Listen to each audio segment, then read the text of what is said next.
Le drame humanitaire provoqué par le récent retrait total des troupes du mouvement révolutionnaire AFC M23 et de son unité de surveillance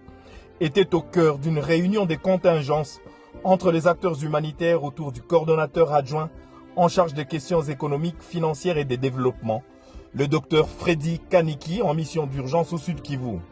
Il était accompagné du gouverneur Patrick Boussou-Bangui et son adjoint en charge des questions politiques, administratives et juridiques, Douni Yamasumbuko Bwenge-Doux. La réunion avait pour objectif d'évaluer en urgence le besoin en vue de secourir les milliers de déplacés qui sont arrivés en flux tendu dans la zone de Kamanyola pour fuir les exactions qui ont éclaté juste au retour des Wazalendo, FARDC et autres forces coalisées dans la ville d'Ouvira. Plus de 1015 personnes, parmi elles des personnes vulnérables, femmes et enfants ont été accueillis, soit dans des familles d'accueil, pendant que d'autres sont carrément restés sans abri, a précisé le docteur Freddy Kaniki, qui laisse entendre qu'avec l'évolution de la situation, ce bilan ira en grandissant.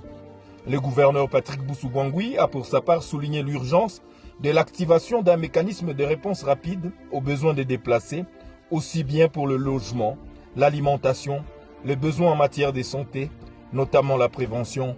face aux éventuelles épidémies. Les acteurs humanitaires se sont dans l'unanimité alignés pour une intervention en toute urgence, en rassurant que les organisations nationales et locales seront elles aussi mises à contribution dans ce travail, tout en sollicitant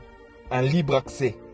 et la sécurisation de la zone d'intervention où déjà, avec les efforts des services de sécurité du mouvement, 125 000 personnes avaient bénéficié de l'aide humanitaire avec la fluidité du trafic entre Bukavu et Uvira au cours des dernières semaines.